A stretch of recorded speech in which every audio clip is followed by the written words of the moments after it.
Sostenía en mis manos temblorosas el último billete de $5 que me quedaba de mi pensión mensual de $400. Era día 25 del mes y tenía que elegir entre comprar pan o mis pastillas para la presión. Desde la cocina llegaba el aroma de la carne asada que Paola estaba preparando para Alberto, mientras yo calculaba si podría hacer que una lata de atún durara 3 días más. «Rosalba, ven acá», gritó mi nuera desde el comedor, con ese tono que ya conocía demasiado bien. Me acerqué arrastrando mis chancletas gastadas, las mismas que usaba desde hacía 2 años porque no podía permitirme unas nuevas. «Mira, encontré este folleto de un crucero por el Caribe. Alberto dice que necesitamos unas vacaciones después del estrés del trabajo». Paola extendió el papel brillante frente a mis ojos. «Cuesta $2.500 por persona, pero con tu pensión de este mes y la del que viene, podríamos pagarlo».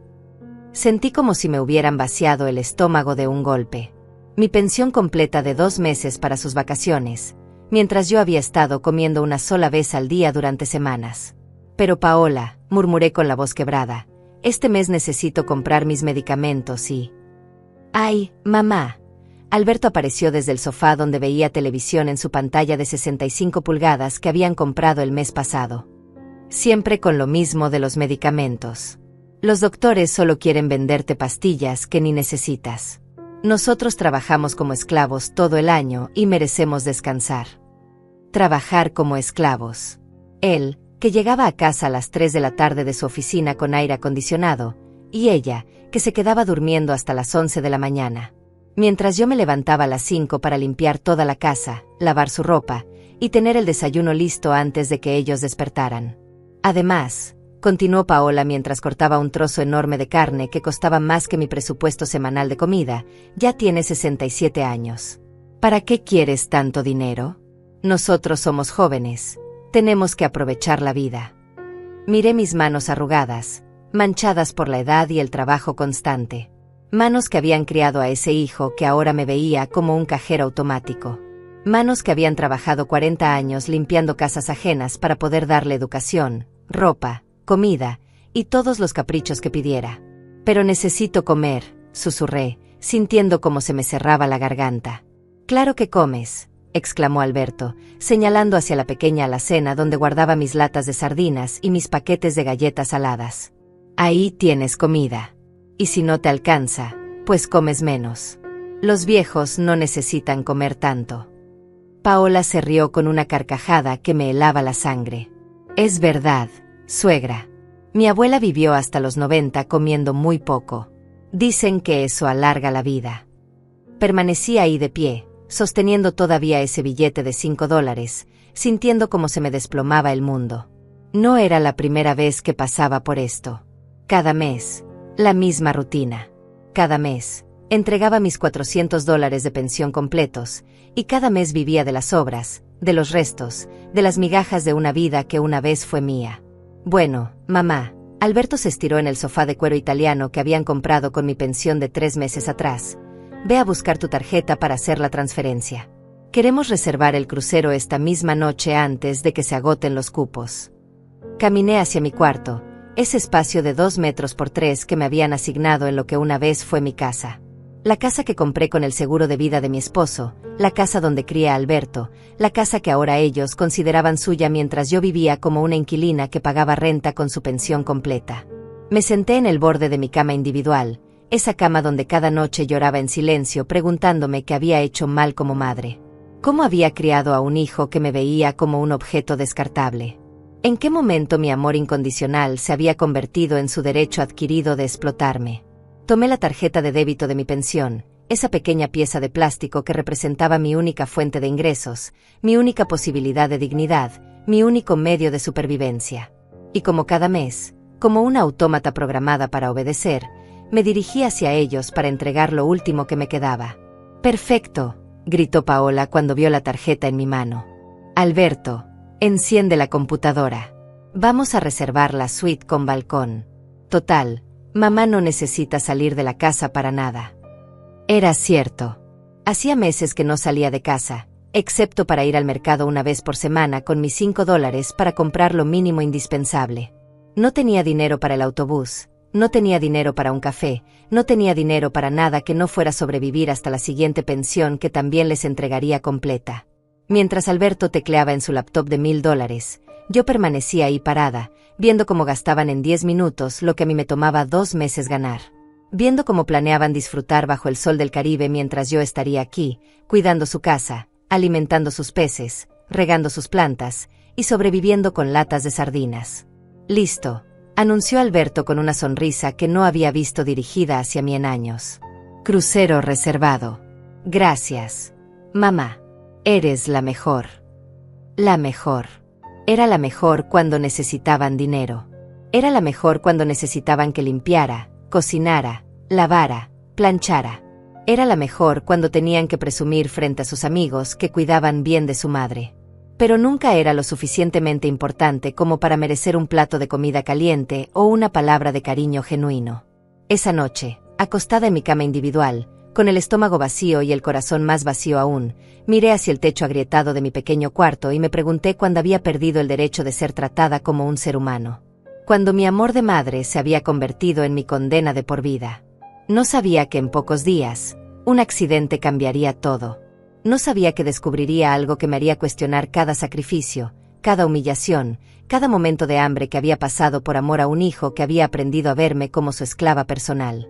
El sonido de sus risas llegaba desde la sala, donde planeaban cada detalle de sus vacaciones con mi dinero, mientras yo me dormía con el estómago vacío, preguntándome si algún día volvería a sentirme como una persona que merecía respeto, dignidad y amor verdadero. Los primeros rayos de sol apenas entraban por la pequeña ventana de mi cuarto cuando ya estaba despierta. Eran las 5:15 de la mañana, como todos los días desde hacía 3 años. Mi cuerpo había aprendido a despertarse solo, condicionado por la rutina que ellos habían impuesto sobre mi vida sin preguntarme si estaba de acuerdo. Me levanté en silencio, sintiendo el frío del piso de cerámica bajo mis pies descalzos.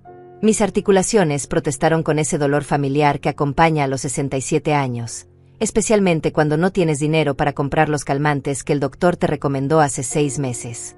Caminé hacia la cocina arrastrando los pies para no hacer ruido. Ellos dormirían hasta las 11, como siempre, pero ay de mí si los despertaba antes de tiempo. La última vez que accidentalmente dejé caer una taza, Paola me gritó durante 20 minutos sobre lo inconsiderada que era con las personas que trabajaban duro y necesitaban descansar. Abrí la alacena donde guardaba mis cosas. 3 latas de sardinas, un paquete de galletas saladas a medio terminar, y una bolsa de arroz que había estado estirando durante 2 semanas. Esa era toda mi despensa. Al lado, el refrigerador estaba lleno de comida cara, quesos importados, jamón serrano, frutas fuera de temporada, yogures orgánicos, stacks que costaban $30 cada uno. Comida que yo no podía tocar. «Es que tú tienes tu comida», me había explicado Paola la primera vez que me vio mirando con hambre hacia el refrigerador. «Nosotros compramos lo nuestro y tú compras lo tuyo. Es más ordenado así». Más ordenado. Como si 4 latas de sardinas pudieran compararse con su despensa de $500 semanales. Puse agua a hervir y saqué una bolsita de té que había usado ya 3 veces. El sabor era más agua que té, pero era lo único caliente que podía permitirme. Mientras esperaba que hirviera, comencé mi rutina matutina, limpiar la casa antes de que ellos despertaran. Primero, la sala. Recogí los platos sucios que habían dejado la noche anterior mientras comían frente a la televisión. Migas de la pizza que habían pedido, de esa que costaba $25 y que olía delicioso mientras yo cenaba mis 2 galletas saladas. Aspiré la alfombra persa que habían comprado con mi pensión de enero, pasé el trapo a los muebles que habían elegido con mi pensión de febrero. Luego, el baño principal. Su baño. Lleno de productos caros, champús de $40, cremas hidratantes, perfumes franceses, productos que costaban más que mi presupuesto mensual de comida. Limpié cada centímetro, dejándolo perfecto para cuando se levantaran. Mi baño era diferente. Un cuartito minúsculo al final del pasillo, con una ducha que apenas funcionaba y un espejo quebrado que llevaba 2 años pidiendo que repararan. «No es prioritario», decía Alberto cada vez que lo mencionaba. «Con todo lo que gastamos en esta casa, no podemos estar arreglando cada cosita que se rompe». Cada cosita. Mi dignidad se había convertido en cada cosita. A las 7, ya había terminado de limpiar y comencé a preparar el desayuno de ellos. huevos Benedict, jugo de naranja natural, café gourmet que costaba $20 la bolsa, pan artesanal que compraban en esa panadería francesa del centro de la ciudad. Un desayuno que costaba más que mi comida de una semana entera. Mientras cocinaba, mi estómago rugía. Había cenado a las 6 de la tarde del día anterior, una lata de sardinas y 2 galletas. Desde entonces, solo había tomado agua y ese té aguado. Pero ellos no podían saberlo. No podían escuchar mi hambre. Buenos días, suegra. Apareció Paola a las 11 en punto, como siempre, envuelta en una bata de seda que había comprado con mi pensión del mes pasado. Huele delicioso. Espero que no hayas escatimado en los ingredientes como la vez pasada.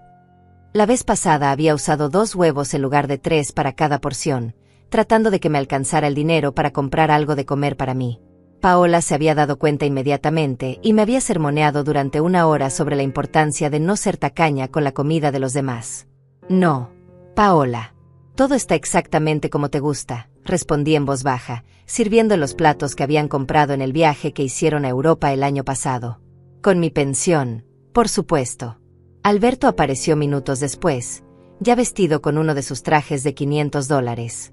Trajes que yo planchaba cada mañana, que yo llevaba a la tintorería con el dinero que me daban para gastos de la casa, $5 a la semana que tenía que estirar para jabón, detergente y mis gastos personales. Mamá, dijo sin siquiera mirarme mientras se sentaba a desayunar, hoy vienen unos amigos a almorzar. Necesito que prepares algo especial. Paola te va a dar la lista del mercado. Paola sacó una hoja de papel llena de ingredientes caros. Langostas, vino tinto importado, quesos especiales, postres del mejor pastelero de la ciudad. El total debía estar cerca de $200. Pero, murmuré tímidamente, solo tengo $5 hasta que llegue la pensión la semana que viene. Ay, mamá, Alberto suspiró con fastidio, siempre con lo mismo del dinero. Usa la tarjeta de crédito y ya está. Después vemos cómo pagamos. La tarjeta de crédito que estaba a mi nombre, pero que ellos habían llenado de deudas comprando cosas para la casa. La tarjeta que tenía un saldo de $3,000 que no sabía cómo iba a pagar con mi pensión de $400 mensuales.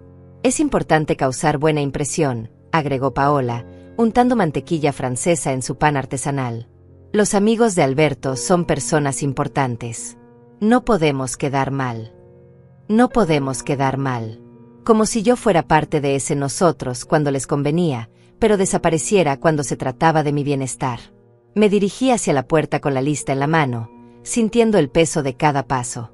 En la calle, caminé las 15 cuadras hasta el mercado porque no tenía dinero para el autobús. Mis piernas hinchadas protestaban, mis zapatos gastados me lastimaban los pies, pero no tenía alternativa. En el supermercado, fui llenando el carrito con todos los productos de la lista, viendo cómo el total subía y subía.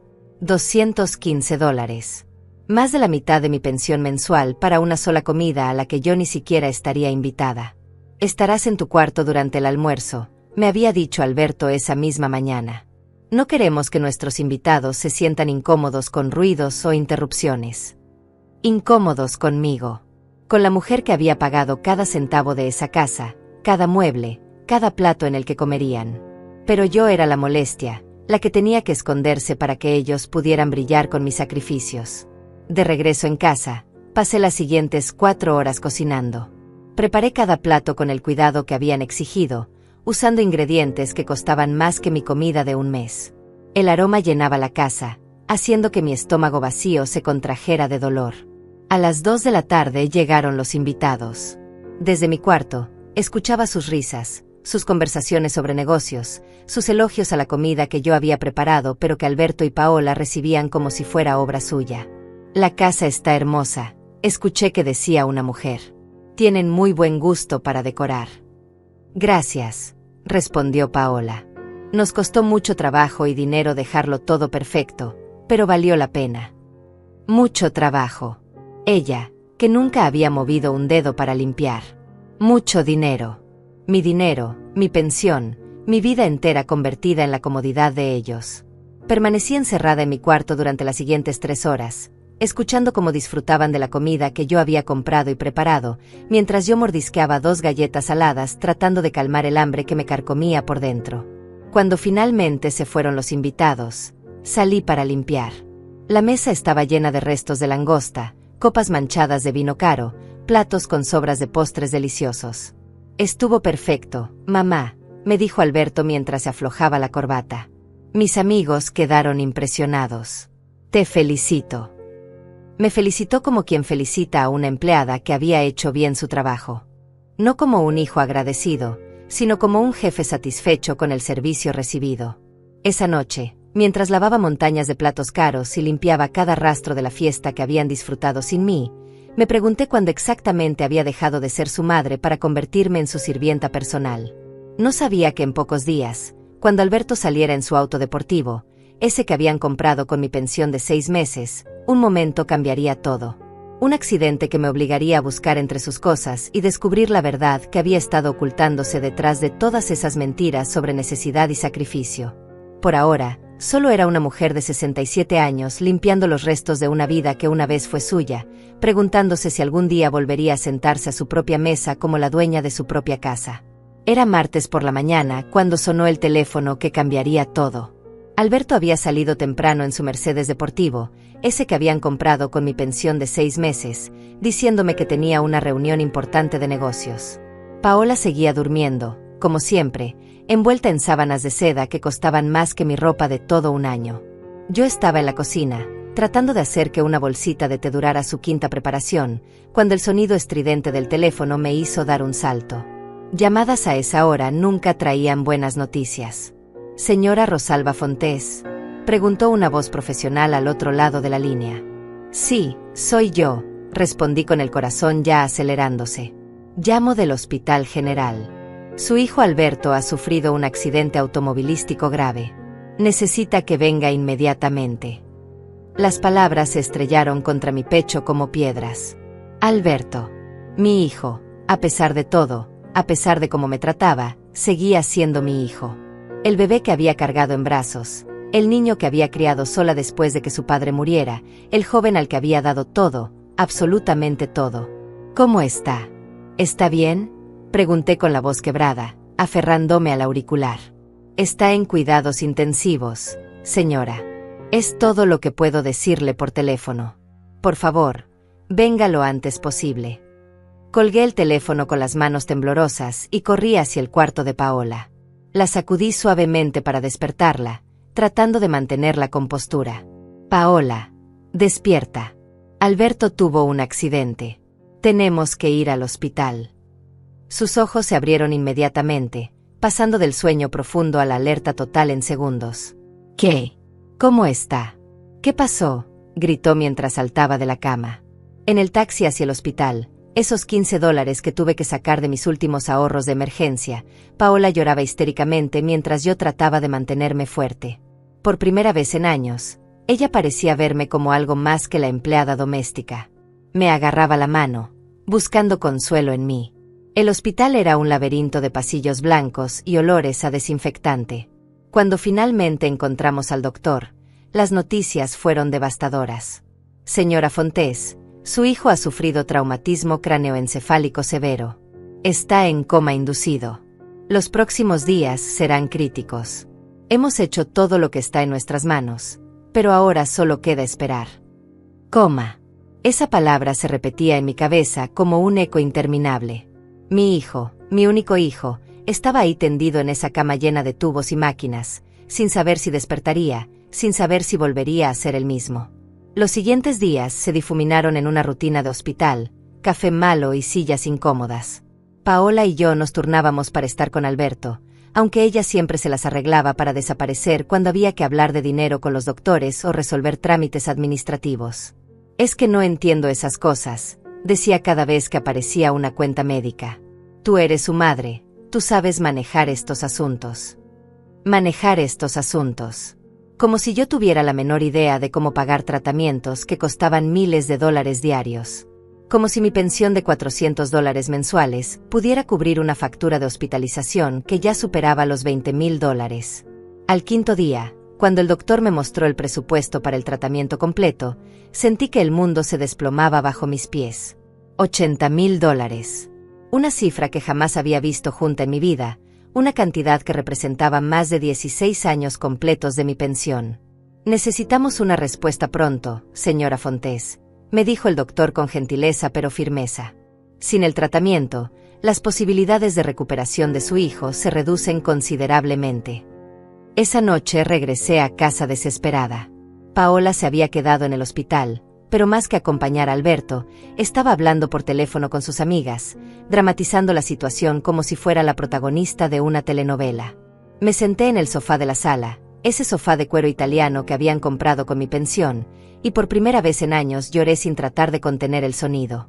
Lloré por mi hijo que estaba luchando por su vida, lloré por mi impotencia, lloré por no tener los recursos para salvarlo después de haberle dado todo durante tantos años. Necesitaba encontrar documentos, pólizas de seguro, algún papel que me dijera qué cobertura médica tenía Alberto. Nunca me habían incluido en esos temas. Son cosas de adultos, mamá, me decía siempre que preguntaba sobre seguros o finanzas familiares. Subí a su habitación principal, esa que una vez había sido mía, cuando yo era la dueña de mi propia casa. Todo estaba impecablemente ordenado por mi trabajo diario de limpieza. Abrí el primer cajón de su escritorio con manos nerviosas, buscando entre facturas y documentos comerciales. Nada. Solo papeles de trabajo, contratos que no entendía, facturas de las tarjetas de crédito que mostraban gastos enormes en restaurantes caros, ropa de marca, viajes que habían hecho sin mí. Seguí buscando, cada vez más desesperada. En el closet, detrás de trajes que costaban más que mi renta de 6 meses cuando era joven, encontré una pequeña caja fuerte empotrada en la pared. Nunca antes la había notado, siempre oculta detrás de la ropa cara. Tenía una combinación digital. Probé fechas obvias, su cumpleaños, el mío, el de Paola, el aniversario de bodas. Nada funcionaba. Estaba a punto de rendirme cuando recordé la fecha de muerte de su padre, mi esposo. Los números que había marcado el final de nuestra familia tal como la conocíamos. Clic. La caja se abrió. Lo que vi dentro me paralizó completamente. Fajos y fajos de billetes. Cientos, miles de dólares en efectivo apilados prolijamente. Más dinero del que había visto en toda mi vida junto. Mi corazón se detuvo, mi respiración se cortó, mis piernas casi no pudieron sostenerme. Con manos temblorosas, comencé a contar. 10,000, 20,000, 30,000. Llegué hasta 65,000 dólares en efectivo. Dinero suficiente para pagar el tratamiento de Alberto y que sobrara. Dinero que había estado ahí, oculto, mientras yo pasaba hambre para darle mi pensión cada mes. Pero eso no era todo. Debajo del dinero había documentos. Estados de cuenta bancarios a su nombre que mostraban saldos de cientos de miles de dólares. Escrituras de propiedades que no sabía que tenía. Certificados de inversiones millonarias. Una vida financiera completa que había mantenido oculta de mí. Una de las propiedades me llamó especialmente la atención, un apartamento de lujo en el centro de la ciudad, comprado hace 2 años por 250,000 dólares. Las fechas coincidían exactamente con los meses en que me había dicho que estaban pasando por dificultades económicas, cuando me pidió que le diera no solo mi pensión mensual, sino también los ahorros que tenía guardados para emergencias. Es una inversión temporal, mamá, me había dicho entonces. Te prometo que te lo devuelvo con intereses en 6 meses. 6 meses que se habían convertido en 2 años, y los intereses que nunca llegaron. Seguí revisando documentos, cada uno más revelador que el anterior. Alberto tenía acciones en varias empresas, cuentas de ahorro con saldos de 6 cifras, incluso una cuenta especial para vacaciones con más de 30,000 dólares. 30,000 dólares para vacaciones. Mientras yo había estado calculando si podía permitirme comprar una manzana o un plátano porque no tenía dinero para ambos. El shock fue tan intenso que tuve que sentarme en el piso. Todo este tiempo, todos estos años, había estado pasando hambre, privándome de medicinas, viviendo como una indigente en mi propia casa, mientras mi hijo acumulaba una fortuna mintiendo sobre su situación económica. Cada vez que me decía mamá, está difícil la situación, necesitamos tu pensión para los gastos de la casa, tenía cientos de miles de dólares guardados. Cada vez que Paola susurraba, no sé cómo vamos a pagar las cuentas este mes mientras compraba carteras de 1,000 dólares, sabían exactamente que no había ninguna crisis financiera. Habían convertido mi amor de madre en su herramienta de explotación. Habían usado mi miedo al abandono, mi necesidad de sentirme útil, mi terror a quedarme sola, para convertirme en su fuente de ingresos adicional mientras ellos vivían en la abundancia. Me quedé ahí sentada en el piso de su habitación, en mi casa, rodeada de la evidencia de años de mentiras y manipulación, sintiendo cómo se desmoronaba la imagen que tenía de mi hijo y, peor aún, la imagen que tenía de mí misma. No era una madre sacrificada que ayudaba a su familia en momentos difíciles. Era una víctima de una estafa elaborada y cruel, perpetrada por las dos personas en las que más confiaba en el mundo. El sonido del teléfono me sacó de mi shock. Era el hospital. Señora Fontes, hay buenas noticias. Su hijo está comenzando a mostrar signos de mejora. Los doctores creen que podría despertar en los próximos días. Colgué el teléfono y miré nuevamente hacia la caja fuerte abierta. Alberto despertaría pronto, y cuando lo hiciera, yo tendría que decidir si seguir siendo la madre ciega que había sido durante tantos años, o si finalmente era hora de abrir los ojos y reclamar mi vida. Por primera vez en décadas, sentía algo que había olvidado por completo, una llama de dignidad que comenzaba a encenderse en mi pecho. Una pequeña voz que me decía que tal vez, solo tal vez, merecía algo mejor que ser la esclava financiera de mi propio hijo. La verdad estaba ahí, frente a mí, en billetes y documentos que no mentían. Ahora tenía que decidir qué hacer con esa verdad. Cerré la caja fuerte con manos que ya no temblaban. Por primera vez en años, mis movimientos tenían un propósito diferente al de servir a otros. Guardé todo exactamente como lo había encontrado, pero algo fundamental había cambiado dentro de mí. Era como si hubiera estado ciega durante décadas y de repente hubiera recuperado la vista. Al día siguiente regresé al hospital, pero ya no como la madre desesperada que mendigaba soluciones. Llevaba conmigo copias de algunos documentos que había fotografiado con discreción. Cuando el doctor me mostró nuevamente la factura de $80,000, simplemente asentí. Doctor, necesito que me explique exactamente qué cubre ese tratamiento y cuáles son las opciones de pago, le dije con una voz que sonaba extrañamente firme, incluso para mí misma. Paola me miró con sorpresa. Durante todos estos días había estado esperando que yo entrara en pánico, que llorara, que suplicara opciones más baratas. En cambio, me comportaba como lo que realmente era, la responsable financiera de esta familia, aunque nunca me hubieran dado ese reconocimiento. Bueno, señora Fontes, explicó el doctor, podemos establecer un plan de pagos. También acepta seguro médico, aunque entiendo que la cobertura de su hijo tiene limitaciones.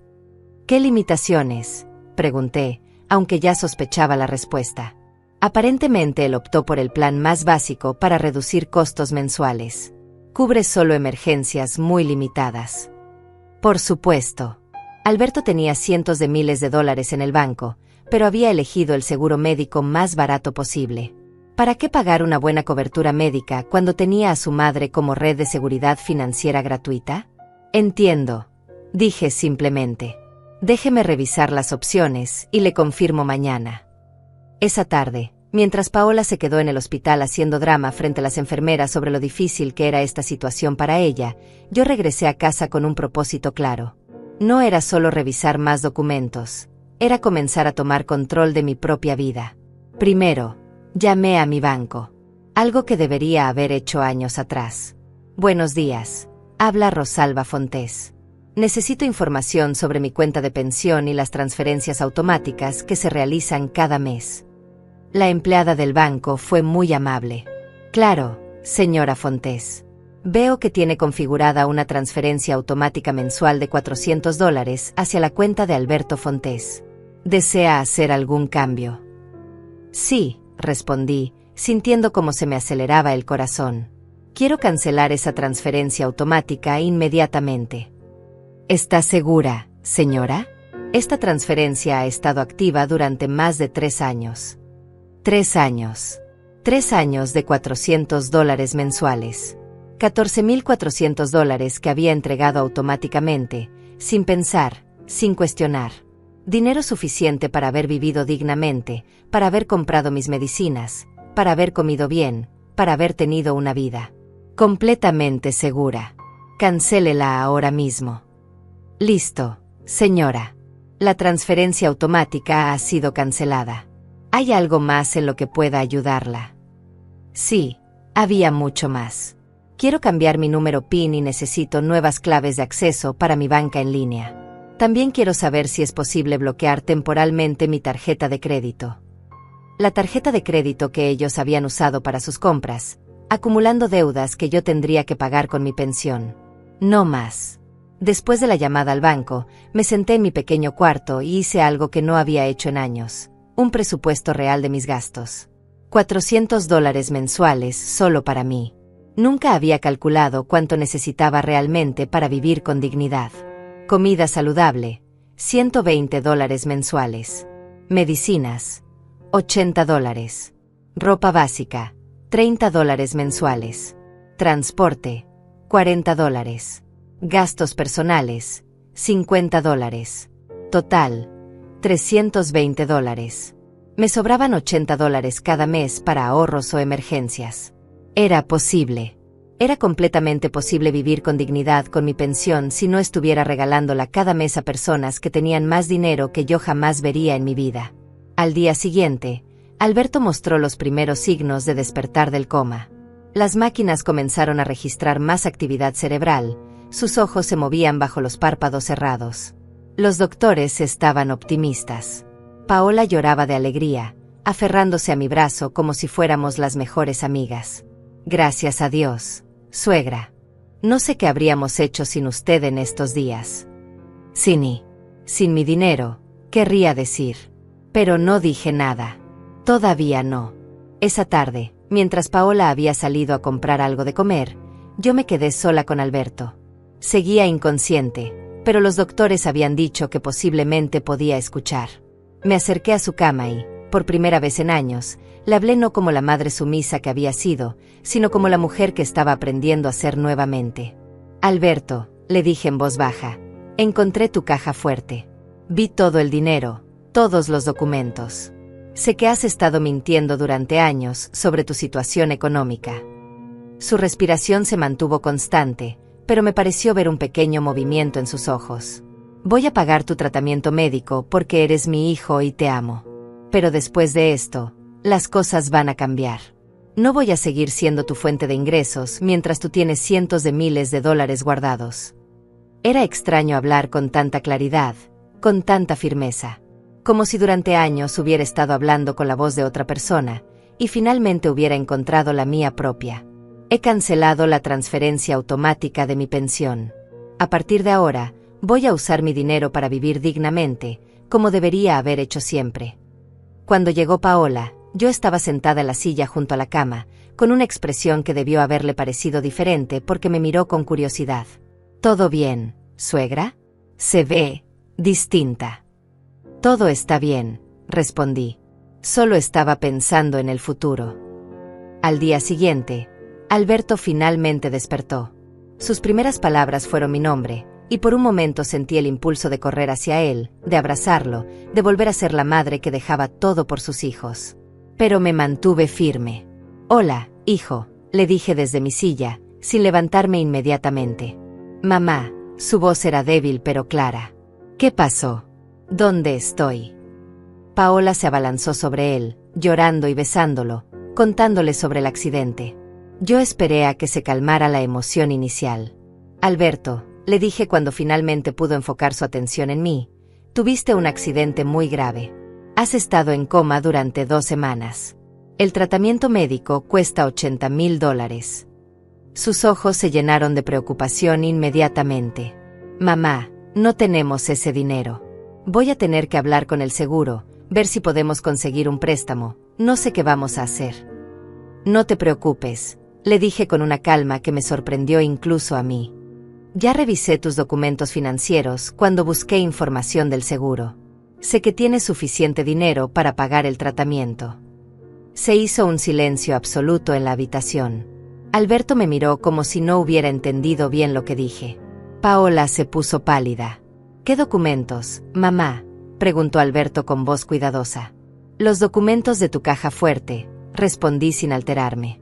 Los estados de cuenta bancarios, las escrituras de propiedades, los certificados de inversión. Todo el dinero que has tenido guardado durante años mientras yo te entregaba mi pensión completa cada mes. El silencio se hizo aún más denso. Alberto cerró los ojos por unos segundos, y cuando los abrió, ya no había confusión en ellos. Había algo que nunca antes había visto dirigido hacia mí: miedo. Mamá, yo puedo explicarte. No necesitas explicar nada, lo interrumpí. Entiendo perfectamente la situación. Tienes dinero suficiente para pagar tu tratamiento y vivir cómodamente durante años. Lo que no entiendo es por qué has permitido que yo pase hambre para darte dinero que no necesitabas. Paola finalmente encontró su voz. Suegra, usted no entiende. Ese dinero está destinado para inversiones, para el futuro, no podemos tocarlo para gastos médicos. La miré directamente a los ojos. No pueden tocarlo para salvar la vida de Alberto, pero sí pudieron usarlo para comprar un Mercedes, vacaciones en Europa y un apartamento de lujo en el centro. Alberto trató de incorporarse en la cama, pero aún estaba demasiado débil. Mamá, déjame explicarte la situación financiera completa. No, dije poniéndome de pie. La situación financiera completa ya la entiendo. Lo que va a cambiar es mi participación en ella. He cancelado la transferencia automática de mi pensión. De ahora en adelante, mi dinero será para mis gastos. Pero mamá, Paola se acercó a mí con esa voz que solía usar cuando quería manipularme. Nosotros somos una familia. Las familias se ayudan entre sí. Tienes razón, respondí. Las familias se ayudan. Por eso voy a ayudar a pagar el tratamiento médico de Alberto, porque es mi hijo. Pero después de eso, cada uno se hará cargo de sus propios gastos.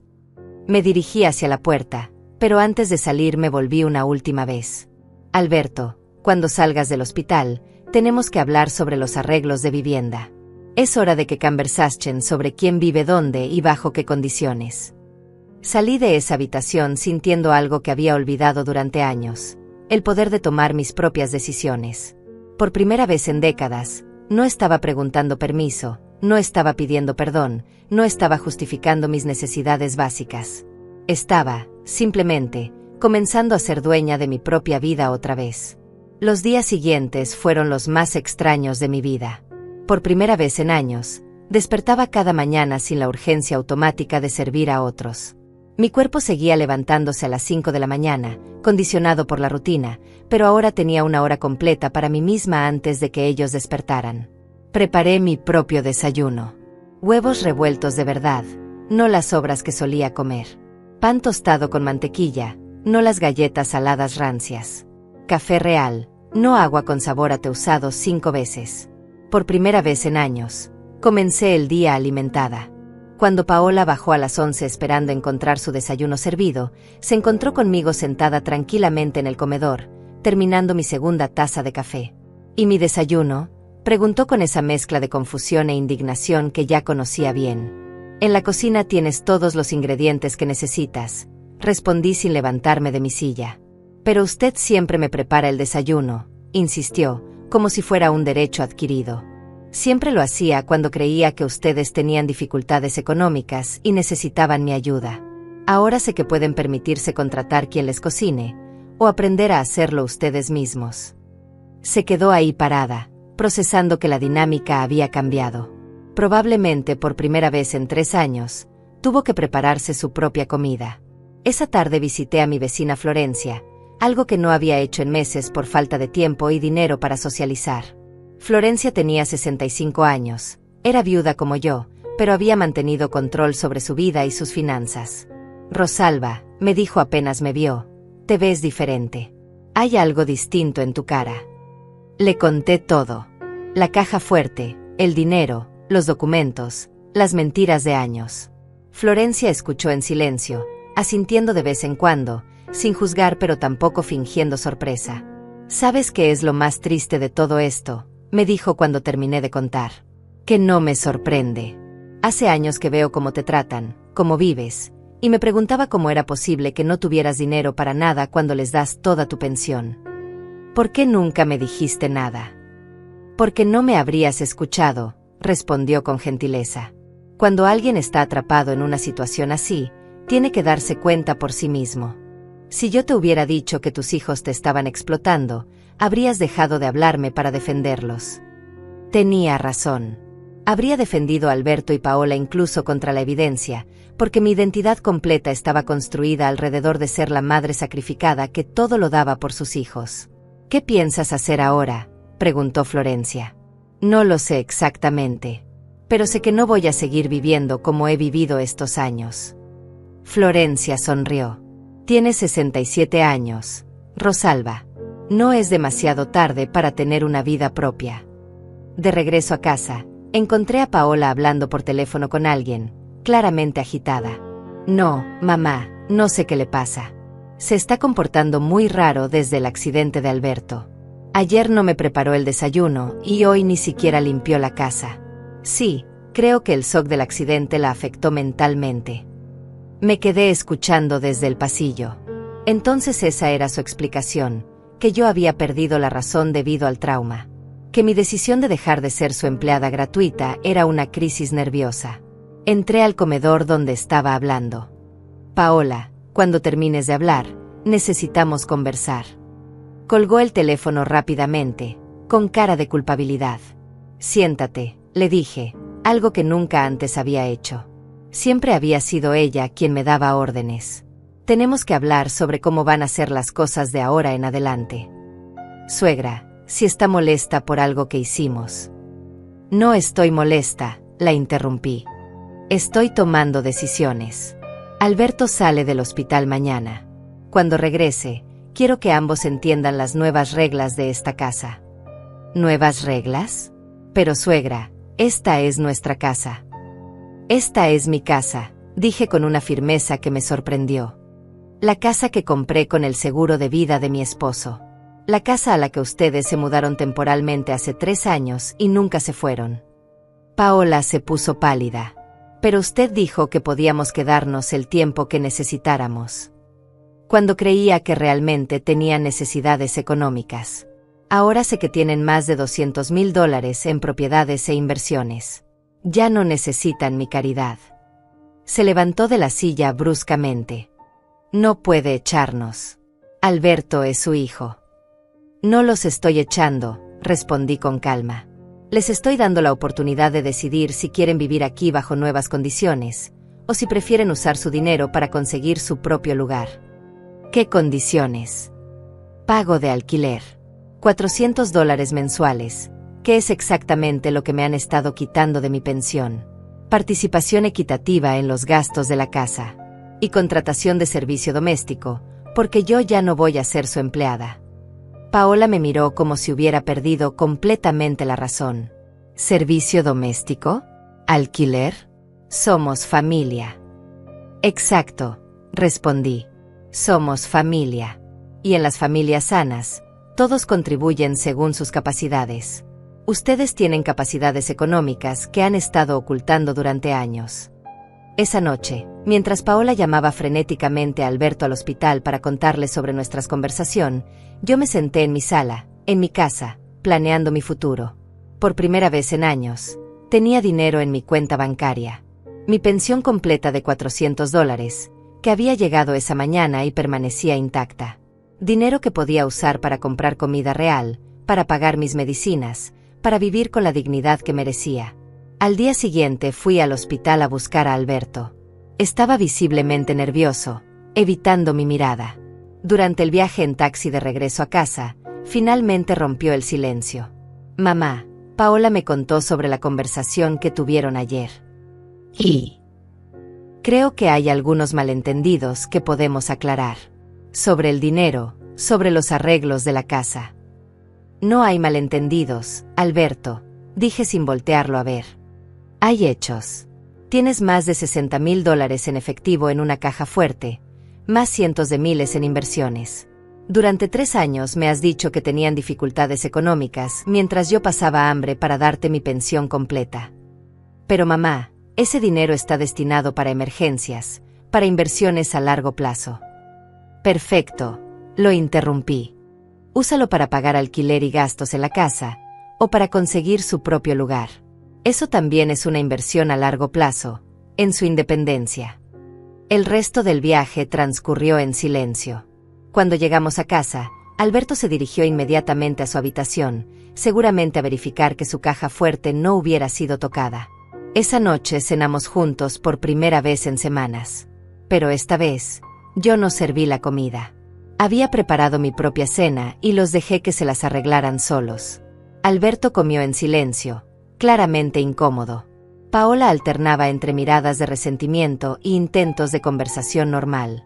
Entonces, suegra, dijo finalmente, ¿realmente espera que paguemos alquiler para vivir aquí? Espero que tomen una decisión, respondí. Pueden pagar alquiler y gastos proporcionales, o pueden usar su dinero para conseguir su propio lugar. Lo que no pueden es seguir viviendo gratis en mi casa mientras tienen más dinero que yo. Alberto finalmente levantó la vista. ¿Y si no estamos de acuerdo con esas condiciones? Por primera vez en años, sonreí con verdadera tranquilidad.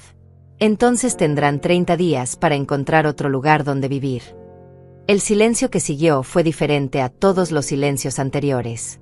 Por primera vez, no era yo quien estaba incómoda, asustada o esperando aprobación. Era ellos quienes tenían que decidir qué hacer frente a una madre que finalmente había recordado que tenía derechos propios. Los siguientes días fueron una batalla silenciosa. Alberto y Paola habían decidido ignorar mis nuevas reglas, esperando que yo cediera como siempre había hecho. Pero esta vez era diferente. Cada mañana me levantaba más segura de mi decisión. Alberto intentó el primer acercamiento el miércoles por la mañana. Entró a la cocina mientras yo desayunaba, con esa sonrisa que solía usar cuando era niño y había roto algo. Mamá, he estado pensando mucho sobre nuestra conversación, comenzó, sentándose frente a mí sin invitación. Creo que hubo un malentendido sobre mi situación financiera. No hubo malentendido, respondí sin levantar la vista de mi café. Vi los documentos. Sé exactamente cuál es tu situación. Pero ese dinero no es líquido, mamá. Está invertido, no puedo tocarlo sin perder mucho. Alberto, lo interrumpí, finalmente mirándolo a los ojos. En esa caja fuerte había $65,000 en efectivo.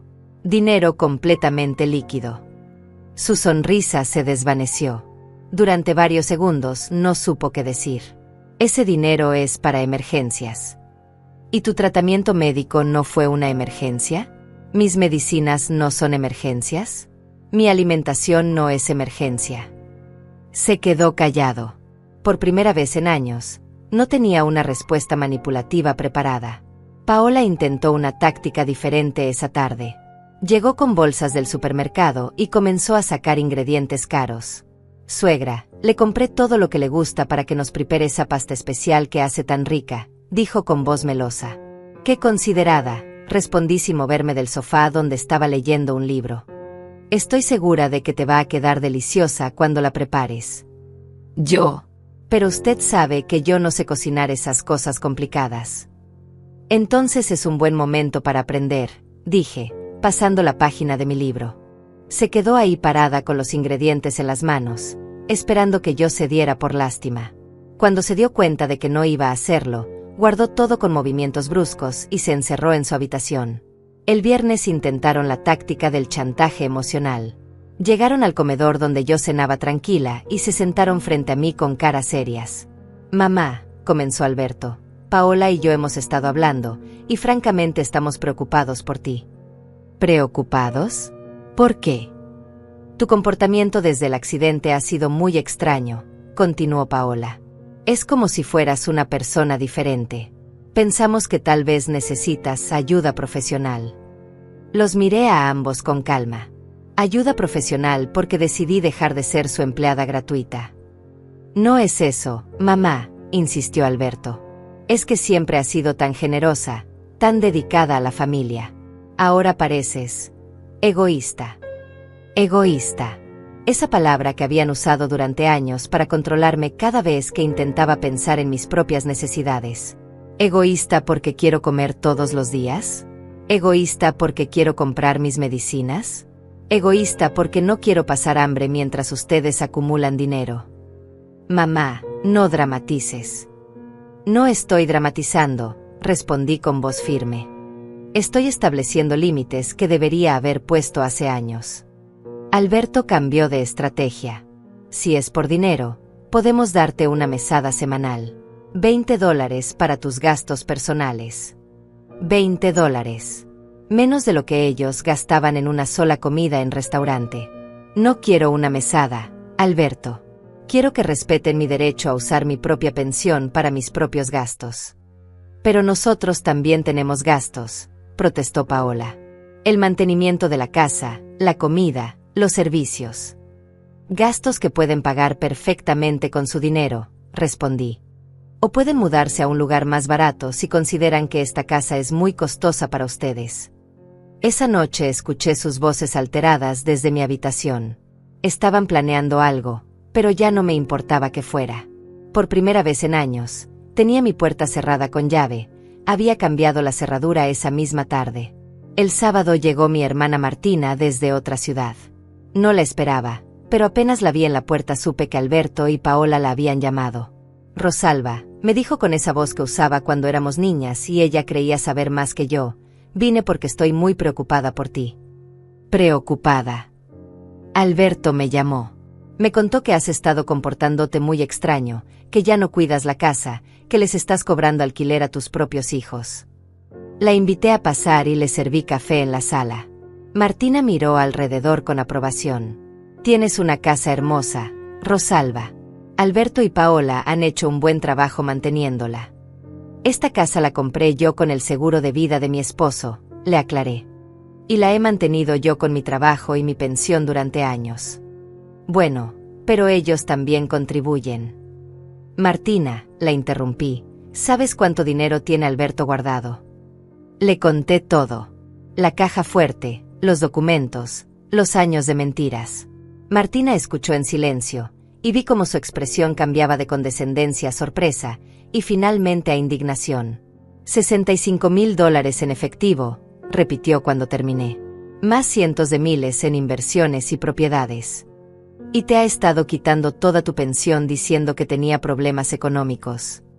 Todos los meses durante 3 años. Martina se recostó en el sofá, procesando la información.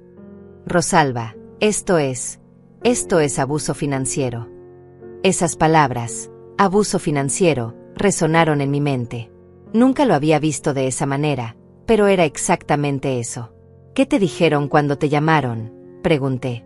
Que estabas teniendo una crisis nerviosa, que te habías vuelto paranoica y egoísta, que necesitabas ayuda psicológica. ¿Y ahora qué piensas? Martina suspiró profundamente. Pienso que has sido demasiado generosa durante demasiado tiempo, y que finalmente abriste los ojos. Esa tarde, cuando Alberto y Paola regresaron esperando encontrar a Martina de su lado, se llevaron una sorpresa. Alberto, le dijo mi hermana sin preámbulos, es cierto que tienes más de $60,000 guardados mientras tu madre pasa necesidades. Alberto palideció. Tía Martina, la situación es más complicada de lo que mamá entiende. No, sobrino. La situación es muy simple. Has estado abusando económicamente de tu madre durante años, y ahora que ella se defendió, la quieres hacer ver como si estuviera loca. No es abuso, protestó Paola. Es una familia ayudándose mutuamente. Ayudándose mutuamente. Martina se puso de pie. ¿Dónde está la ayuda hacia Rosalba? ¿Cuándo la han ayudado ustedes a ella? El silencio que siguió fue elocuente. Tienen una semana para decidir si van a respetar las condiciones de Rosalba o si van a buscar otro lugar donde vivir, declaró Martina.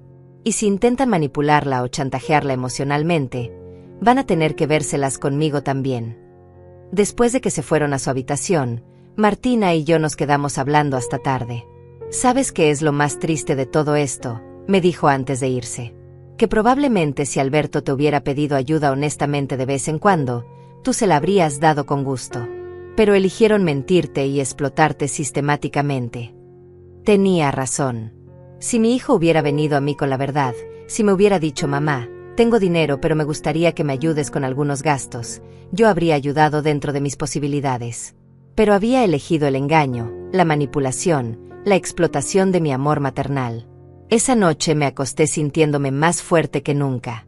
Ya no estaba sola en esto. Tenía el apoyo de Martina, la comprensión de Florencia, y más importante aún, tenía mi propia dignidad de vuelta. Los 7 días que les había dado estaban a punto de cumplirse, y tendría que tomar decisiones definitivas sobre mi futuro y el de ellos. El lunes por la mañana llegó Hugo Martínez, el abogado que Florencia me había recomendado. Era un hombre de unos 50 años, con una sonrisa cálida pero profesional. Nos sentamos en la sala mientras Alberto y Paola habían salido, aprovechando que tenía la casa para mí.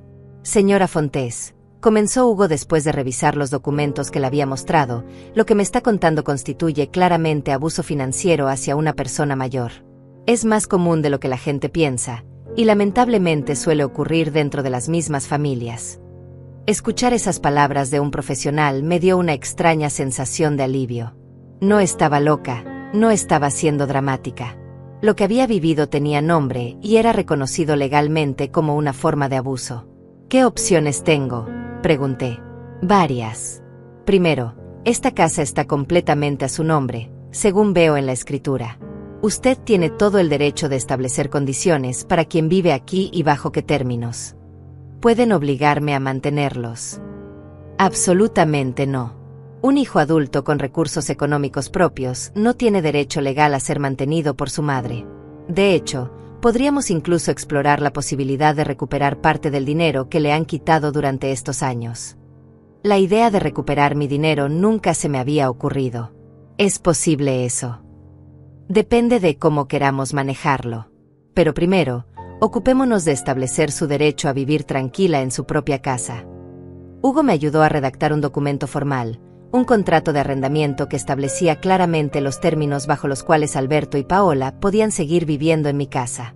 Alquiler mensual de $400, división equitativa de servicios, y respeto absoluto por mi privacidad y mis decisiones financieras. Si no firman esto en los próximos 3 días, me explicó Hugo, puede iniciar un proceso de desalojo. Y dado que tienen recursos económicos comprobables, ningún juez consideraría que están en situación de vulnerabilidad. Esa tarde, cuando ellos regresaron, yo estaba esperándolos en el comedor con el contrato sobre la mesa. ¿Qué es esto?, preguntó Alberto, tomando el documento con desconfianza. Las condiciones bajo las cuales pueden seguir viviendo en esta casa, respondí con calma. Tienen 3 días para decidir si las aceptan o si prefieren buscar otro lugar. Paola leyó por encima del hombro de Alberto, y su cara se fue poniendo cada vez más roja. Esto es ridículo. No vamos a firmar algo así. Es su decisión, dije simplemente. Pero si no firman, tendrán que irse en una semana. Alberto dejó el papel sobre la mesa con fuerza. Mamá, esto es extremo. Somos tu familia. Exactamente por eso es que les estoy dando la oportunidad de quedarse, lo interrumpí. Con cualquier extraño, simplemente habría iniciado el desalojo inmediatamente. Los siguientes 2 días fueron intensos. Alberto y Paola alternaron entre la ira, la manipulación y los intentos de chantaje emocional. Me dijeron que era una mala madre, que me iba a quedar sola, que me arrepentiría cuando fuera más vieja y necesitara su ayuda. Prefiero estar sola que mal acompañada, les respondí cada vez. Florencia venía todos los días a acompañarme. Su presencia me daba fuerza, me recordaba que había vida más allá de ser la esclava de mis propios hijos. ¿Sabes qué es lo que más me gusta de cómo has cambiado?, me dijo el miércoles mientras tomábamos té en mi cocina. Que ya no te disculpas por tomar decisiones que te benefician. Tenía razón. Durante años me había disculpado por cada pequeña cosa que hacía para mí misma, como si cuidar de mi bienestar fuera un crimen contra la familia. El jueves por la noche, Alberto hizo su último intento.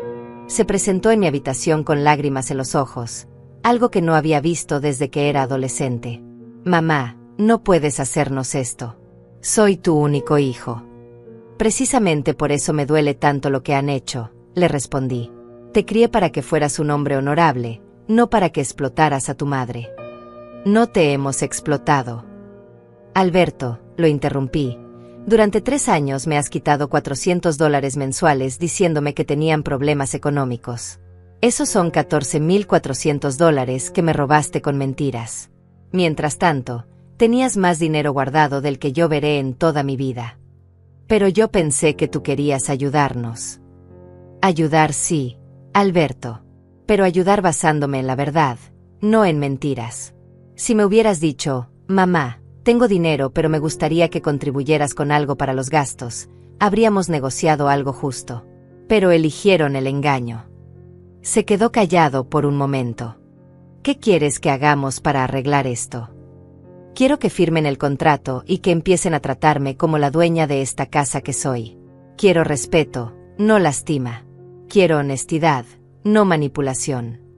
¿Y si firmamos? Entonces pueden quedarse y construiremos una relación nueva, basada en el respeto mutuo. El viernes en la mañana, Alberto y Paola aparecieron en el comedor con el contrato firmado. No parecían felices, pero lo habían hecho. Gracias, les dije simplemente. El primer mes de alquiler se paga por adelantado. Pueden depositarlo en mi cuenta hoy.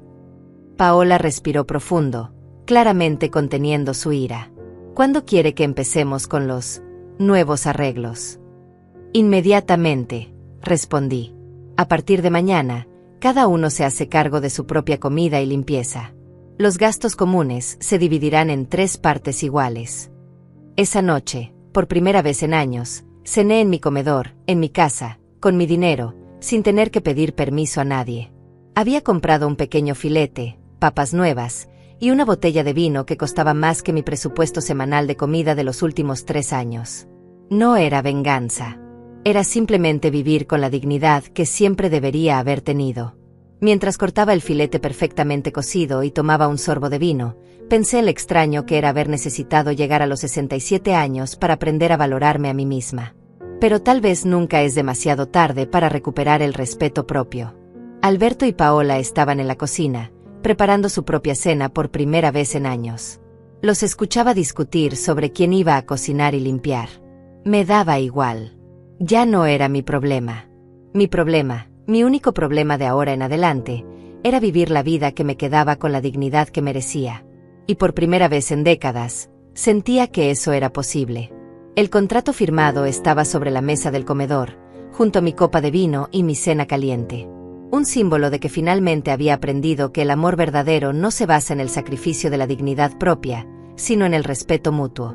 Era un nuevo comienzo, y por primera vez en años, tenía esperanza. Pasaron 3 meses desde que Alberto y Paola firmaron el contrato. La casa había cambiado completamente. Ya no me levantaba a las 5 de la mañana para servirles el desayuno. Ahora despertaba a las 7, preparaba mi café tranquila, y disfrutaba del silencio matutino que me pertenecía. Ellos habían contratado una empleada doméstica 2 veces por semana, tal como había sugerido. Era una mujer llamada Lidia, de unos 40 años, que me trataba con el respeto que ellos nunca me habían dado. Señora Rosalba, me decía siempre, necesita que le limpie algo especial en su habitación. Mi habitación. Por fin tenía un espacio que era completamente mío. Los $400 de alquiler llegaban puntualmente cada mes a mi cuenta. Sumados a mi pensión, ahora tenía $800 mensuales para mis gastos. Era más dinero del que había manejado en años. Me compré ropa nueva por primera vez en 5 años.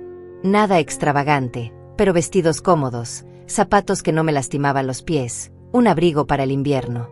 También renové mi habitación, cortinas nuevas, una lámpara de lectura, libros que había querido leer durante años. Florencia venía a visitarme todas las tardes. Tomábamos café en mi sala, usando mi vajilla, sin tener que escondernos en la cocina para no molestar a nadie. Te ves 10 años más joven, me dijo un día mientras revisábamos un álbum de fotos antiguas. Era cierto. Cuando me miraba al espejo ya no veía a la mujer encorvada y asustada que había sido. Veía a alguien que caminaba erguida, que sonreía con tranquilidad, que tenía luz en los ojos. Alberto y Paola habían adoptado una rutina de cortesía fría. Me decían buenos días y buenas tardes, pagaban puntualmente, mantenían sus espacios limpios. Pero ya no había risas compartidas, cenas familiares o conversaciones casuales. Al principio esto me dolía. Durante las primeras semanas, extrañaba la ilusión de cercanía que habíamos tenido, aunque hubiera estado basada en mi sumisión. Pero gradualmente me di cuenta de que prefería honestidad fría a cariño falso. Un día, Alberto intentó una aproximación diferente. Era domingo por la tarde, y yo estaba leyendo en el jardín cuando se acercó con una taza de café. «¿Puedo sentarme contigo, mamá?» Asentí, marcando la página de mi libro. «He estado pensando mucho estos meses», comenzó. «Creo que nunca te agradecí realmente todo lo que hiciste por nosotros durante años». «Es cierto», respondí sin emoción. Nunca lo hiciste. También creo que tal vez no nos dimos cuenta de lo injusto que era pedirte toda tu pensión. No se dieron cuenta, o simplemente no les importaba. Alberto guardó silencio por un momento. Probablemente las dos cosas. Nos acostumbramos a que fuera fácil. Tú nunca te quejabas, siempre dabas todo lo que pedíamos. Porque ustedes me habían convencido de que era mi deber como madre. ¿Puedes perdonarnos? La pregunta que había estado esperando durante meses. Lo miré a los ojos, a este hombre de 42 años que seguía siendo mi hijo, pero que ya no era el centro de mi universo. Alberto, el perdón es un proceso. No es algo que se otorga en una conversación de domingo en el jardín. ¿Qué necesitas para perdonarnos? Necesito ver cambios reales, no solo palabras. Necesito saber que entiendes que lo que hicieron estuvo mal, no solo inconveniente o malinterpretado. Estuvo mal, admitió después de una pausa. Te mentimos durante años. Abusamos de tu confianza y de tu amor. Eran las palabras que había necesitado escuchar, pero llegaban demasiado tarde para cambiar las cosas inmediatamente. Agradezco que lo reconozcas, le dije. Pero la confianza se construye con acciones, no con disculpas. Esa noche recibí una llamada que no esperaba. Era un hombre mayor, que se identificó como Gilberto Hernández. Señora Fontés, soy el padre de Paola. Me gustaría hablar con usted si es posible. Gilberto resultó ser un hombre de 70 años, viudo, que vivía solo en un apartamento pequeño pero cómodo. Me había invitado a almorzar en un restaurante tranquilo del centro. Paola me contó sobre la situación en su casa. Comenzó después de que llegara nuestra comida. ¿Qué le contó exactamente? Que usted se había vuelto muy estricta con el dinero, que les estaba cobrando alquiler, que ya no los ayudaba como antes. Gilberto me miró con ojos cansados. Pero yo conozco a mi hija. Y sospechaba que había más en la historia. Le conté todo. Gilberto escuchó sin interrumpir, asintiendo ocasionalmente, con una expresión que mezclaba tristeza y comprensión. Señora Rosalba, me dijo cuando terminé, le debo una disculpa. Yo crié a Paola para que fuera independiente, pero en algún momento se volvió calculadora, manipulativa. No es su culpa, Gilberto. En parte sí. Cuando murió su madre, malcrié a Paola para compensar la pérdida. Le di todo lo que pedía sin enseñarle el valor del trabajo o el respeto por los demás. Gilberto suspiró profundamente. Lo que le hicieron a usted me avergüenza. Una mujer de su edad no debería tener que luchar por su dignidad en su propia casa. Pero ya no tengo que hacerlo, le dije con una sonrisa. Ahora tengo mi vida de vuelta. Me alegra escuchar eso. Y quiero que sepa que si alguna vez necesita apoyo, o si ellos intentan manipularla nuevamente, puede contar conmigo. Era extraño. El padre de Paola me ofrecía más apoyo y comprensión que mi propio hijo había mostrado durante años. Al llegar a casa esa tarde, encontré a Paola esperándome en la sala con cara de pocos amigos. Mi padre me llamó, dijo sin preámbulos. Le contó sobre su almuerzo. Y no necesitaba involucrar a mi familia en esto. Tu familia se involucró sola cuando tú les mentiste sobre la situación, respondí tranquila. Tu padre es un hombre inteligente. Se dio cuenta de que había inconsistencias en tu versión. Él no entiende lo complicada que es la situación. Al contrario, la interrumpí. Él entiende perfectamente. Y está avergonzado del comportamiento de su hija. Paola se levantó bruscamente y se dirigió hacia su habitación, pero antes de llegar se volteó. Esto no va a durar para siempre, Rosalba. Algún día va a necesitar que la cuidemos, y entonces veremos quién tiene el control. Sus palabras fueron como una bocanada de aire frío. Ahí estaba la verdad. Todavía me veían como un recurso que eventualmente volverían a explotar. Pero ya no me asustaban esas amenazas. Tenía mi dinero, mi casa, mi dignidad, y una red de apoyo que incluía a Florencia, Hugo, Martina, y ahora Gilberto. Ya no estaba sola y vulnerable. Esa noche, mientras cenaba mi sopa caliente y mi pan fresco, reflexioné sobre los últimos meses. Había recuperado no solo mi independencia financiera, sino algo más valioso, el respeto por mí misma. Aún quedaba un camino por recorrer. La relación con Alberto podría repararse con tiempo y esfuerzo genuino de su parte. Con Paola, las cosas parecían más complicadas. Pero ya no era mi responsabilidad arreglar lo que ellos habían roto. Mi responsabilidad era vivir el resto de mi vida con la dignidad que merecía.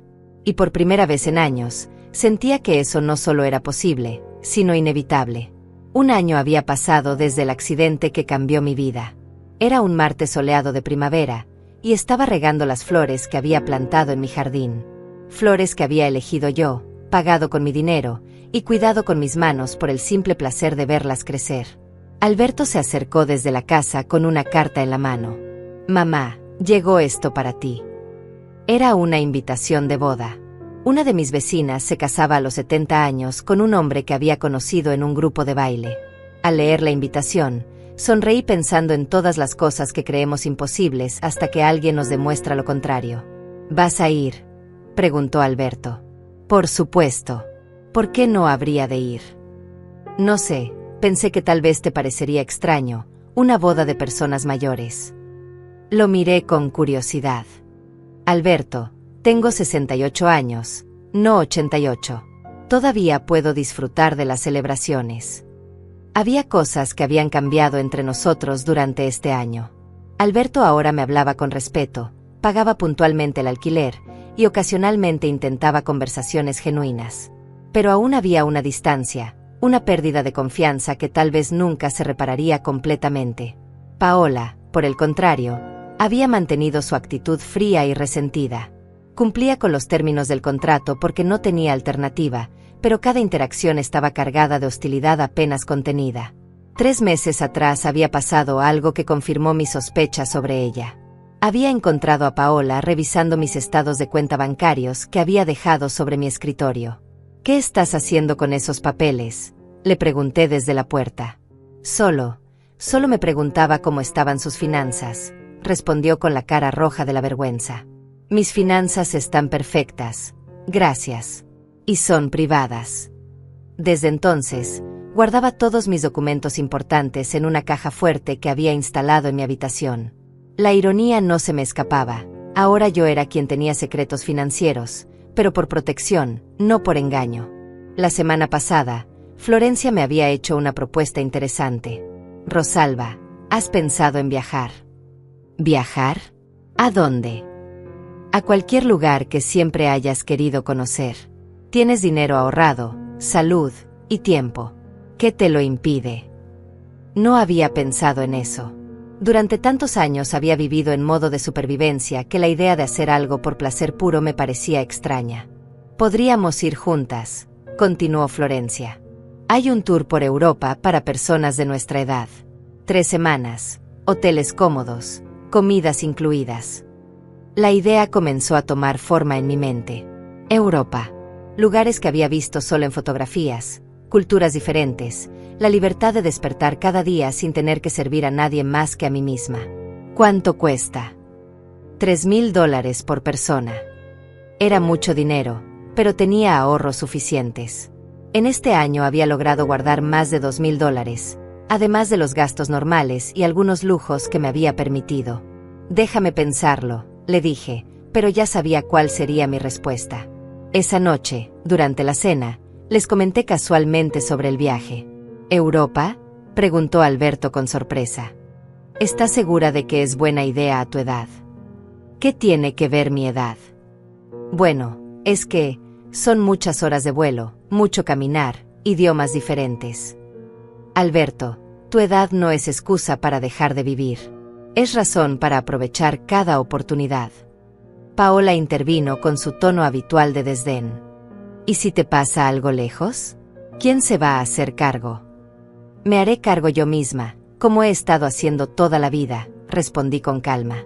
«Y si no puedo, para eso existe el seguro de viaje».